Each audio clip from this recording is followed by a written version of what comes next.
Hello, beautiful people.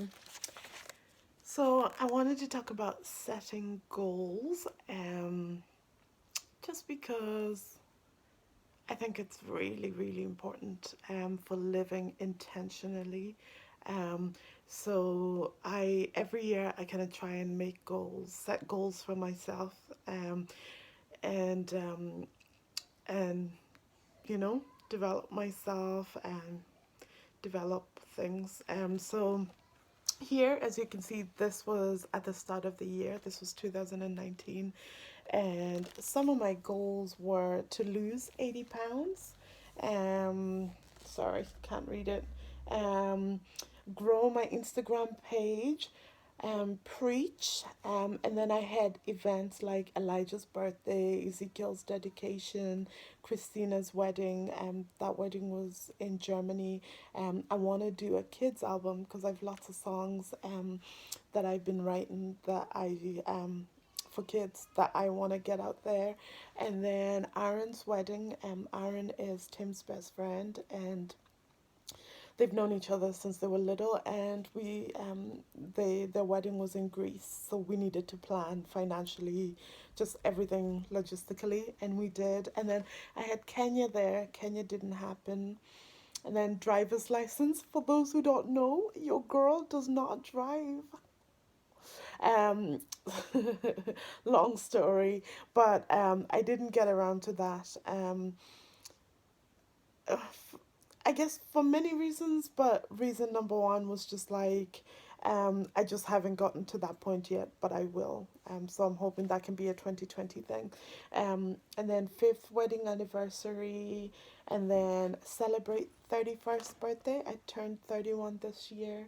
Um, and then we're back to losing 80 pounds. So I believe the importance of setting goals. Look at my cute book. Big shout out to my friend Natalie who gave us these little books at the start of the year. Dream big. So I've been dreaming, and I'm not gonna stop.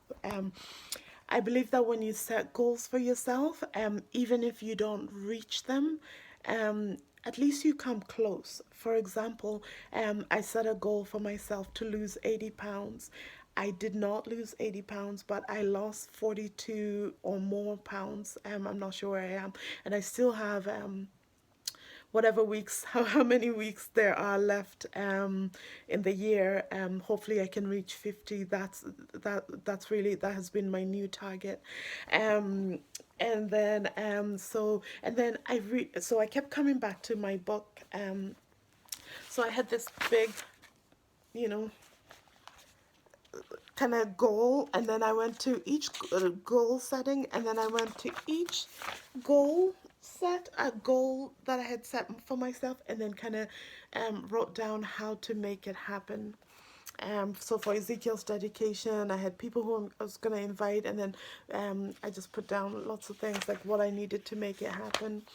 And then for Elijah's third birthday, who I was going to invite, what I needed to do. And then for the kids' album, which hasn't happened, the songs, I'm still working on a lot of songs, and I have reached out to um, some of my friends who I have worked with in music before. So it's still happening. So even though it hasn't kind of, even if you don't see the finished product, like it's still there. And every time I look at my dream book, it reminds me that I've set that goal. Um, Christina's wedding, which did happen. I had to book flights, decide whether I was bringing the baby, and all sorts of stuff. So made that happen. Thank you, Jesus. And then so that happened in April, and then Aaron's wedding. So that was a big, big one for us financially, and we really needed to plan, and we did. And I think the beautiful thing was we were able to do it and still get our bills paid and stuff. So we kind of went not too cheap, well, but not expensive either. Like we just tried to stay in our price range. But I must say, after coming back, we really had to be like super careful with our money. But we made it happen, and it was so beautiful. And I'd love to go back to Greece. Um, Kenya did not happen. more so because of finances. And I had to kind of decide. Tim was asked to be the best man at his friend's wedding, and it was between that and Kenya. So Greece or Kenya, the finances spoke, and I'm hoping to do that next year because my grandmother lives in Kenya. She's getting older. I spent the first 12 years of my life with my grandmother, so I like to go often to see her. And then growing my Instagram page, I think I've done okay. I feel like the Lord brought me through phases of me posting, especially about my weight loss and just very personal, real and personal things, which is something that I had said that I was going to do this year to encourage other people. But then I had phases where, especially in October, I think, September, October, where I kind of stepped back from that and kind of stopped posting as much, because I felt God was just kind of like, no, you need to focus on healing and you need to focus on my relationship with you. So I've had kind of different phases of that this year, but I think I've done well. I don't think I've lost too many followers, but maybe in 2020 I'll get better at that. And the reason I really want to grow my Instagram, I just feel like we're kind of moving obviously more towards kind of social media, and I want to reach as many people as I can and be authentic and be real, in a time where people are not being very real, where it's just about the nice pictures and how cute you look, but nobody really tells you how much they struggle. So that's why preach. This has been the year of the preacher. Praise Jesus. And I celebrate because at the end of last year, I thought I was done. I thought, nobody really wanted me to speak. Nobody, and like, I've shared my story, just felt really disillusioned. So I set goals for myself, and this was one of my goals, to preach wherever Jesus placed me. And the reason I wanted to preach was because I believe I've been called to be a preacher. And I said that boldly without any fear, because I know that that's a plan that God has for me. Yes, I sing, and yes, I do other things, but I've been called to preach and teach the word in and out of season. And so at the end of last year, I felt like that wasn't my call anymore, or I was starting to really doubt myself, doubt my calling, doubt the person, God, who called me.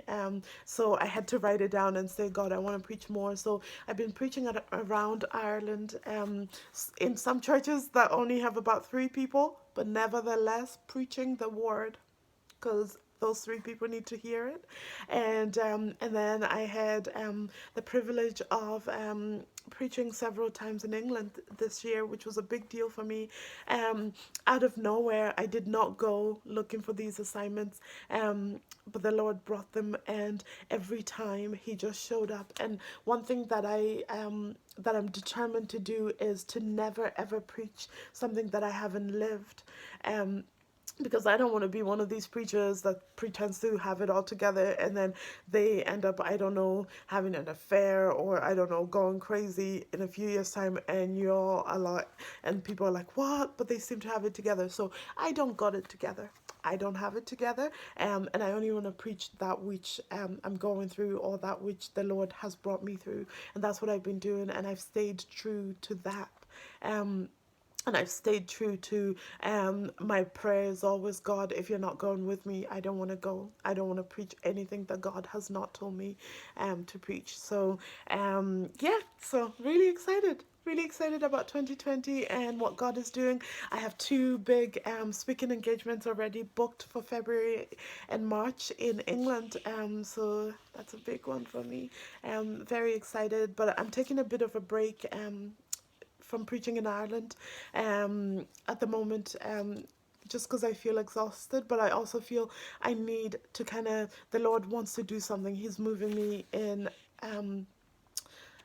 in a direction that I need to focus on and I need to pray and fast about. So I'm taking from January to March to just pray and fast and just, see where the Lord leads. And I'm dragging this out. But this was a big one, the losing weight, really big one. And to make that happen, uh, I don't even know where to start. So I have lost a lot of weight, about 3 stone, which is about 42 pounds. I haven't weighed myself this week, so we'll see what happens. But I've tried different things. So at the very beginning, I joined Slimming World, and I'm still going to Slimming World because it's nice for accountability. They weigh you every week, and they're very generous with how much you can eat. And because I'm still breastfeeding, that was a big one for me. And just making sure. That was a really big one for me. I didn't want to starve myself. So joined Slimming World on the 2nd of January, and I couldn't believe it the next week when I lost 5 pounds. 5 pounds.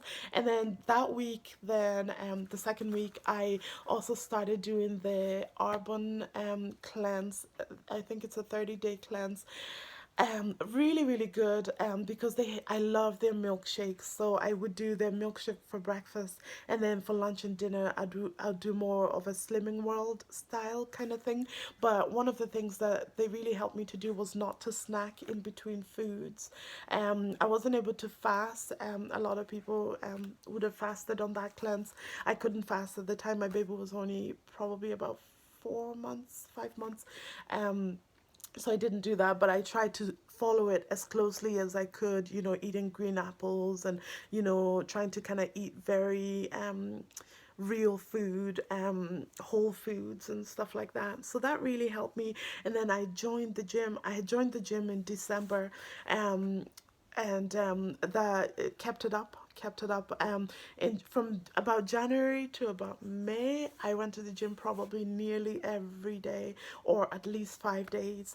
Right now, I'm down to about 2 to 3 days, just because my son started going to nursery, and it's just been quite a lot to try and keep it up as much. But I'm still losing weight because I'm watching my diet. I'm walking every day to drop him to school, walking to pick him up, and I just I walk around. I walk loads.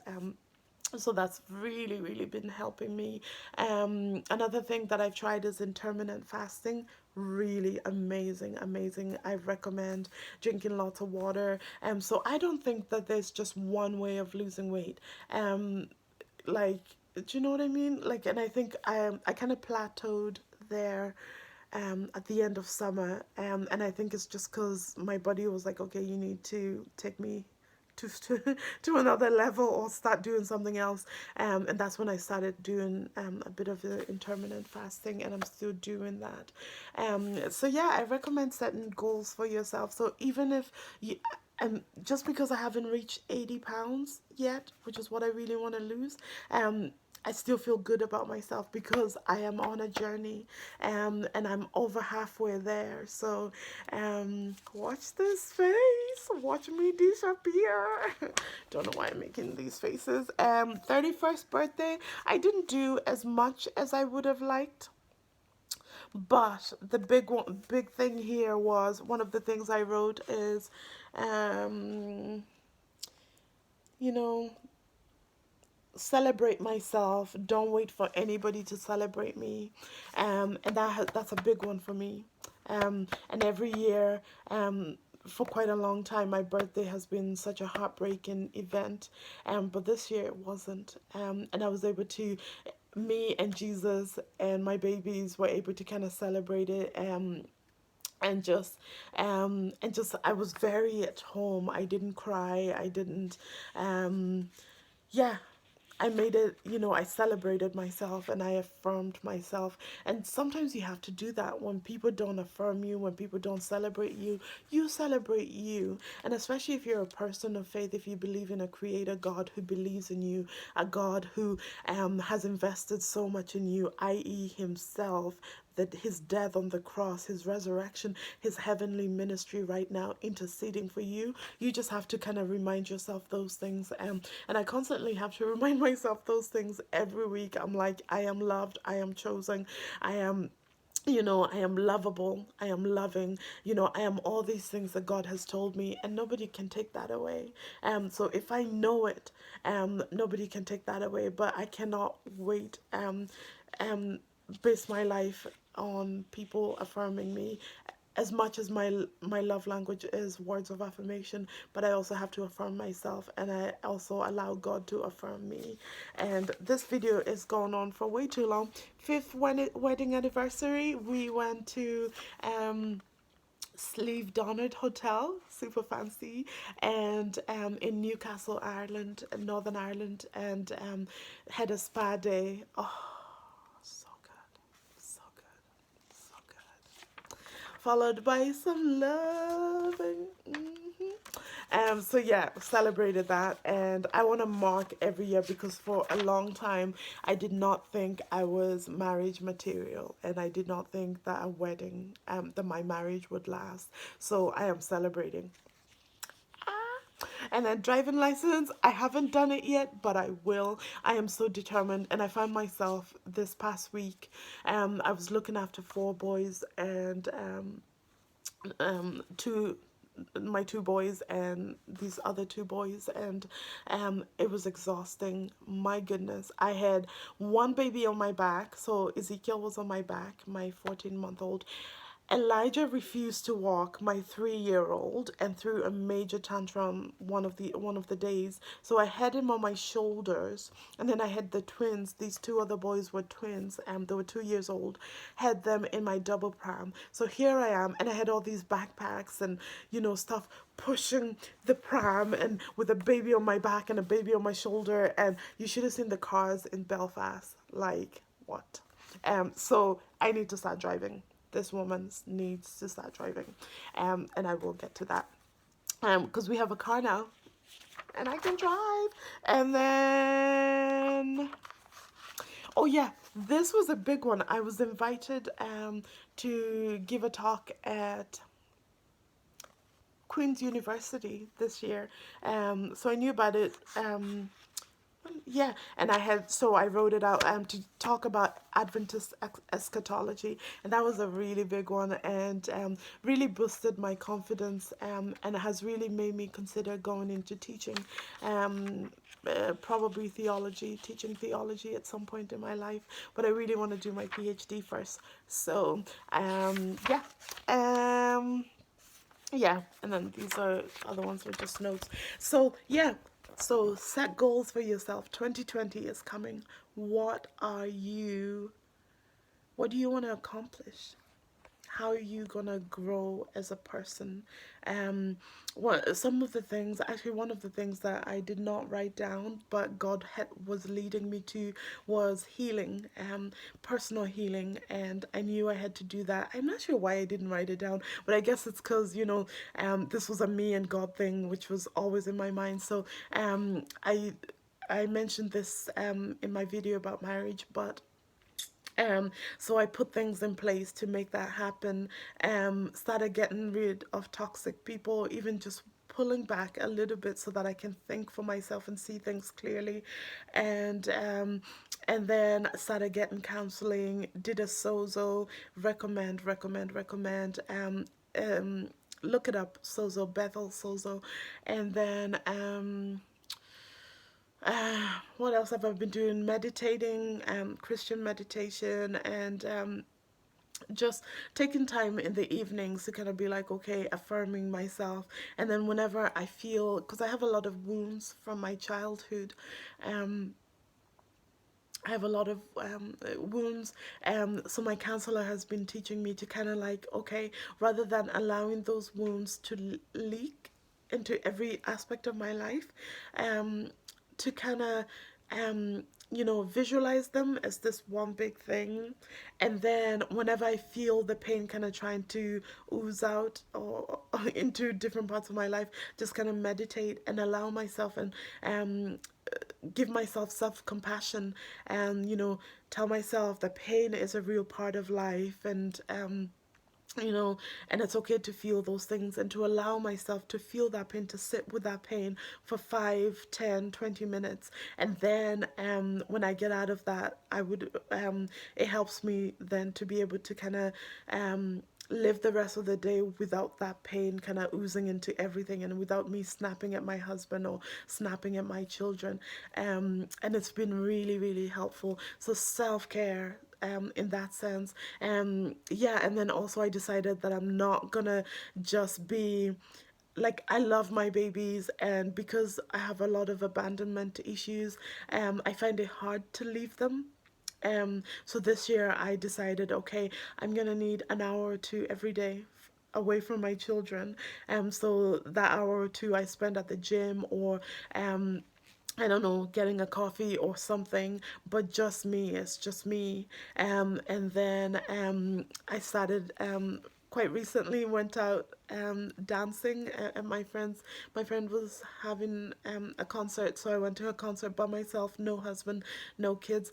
And I'm starting to really do a lot more things just for me, because sometimes as women we get too carried away being wives, being mothers, and and especially when you don't have family living close by, you don't have a lot of babysitters. You tend to kind of be like, okay, it's just my burden, it's just my burden alone. Pay a babysitter. I've started to pay a babysitter. For Valentine's Day, I did that. And just whenever, Tim and I need to go out, find someone to look after.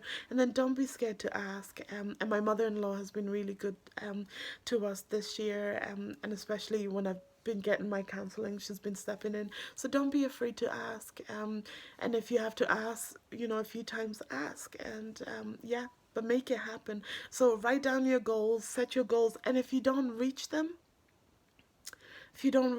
at least you've moved from where you were. So don't be scared to move, to grow. And especially if you're going through a hard time, it's those hard times that grow us. They make us into beautiful men and women of God. And and set goals for yourself and make it happen. And you know what? If you don't reach it, if you haven't lost your 80 pounds yet, neither have I. But I am nearly, I'm over 42 pounds lighter than I was this time last year. So yeah.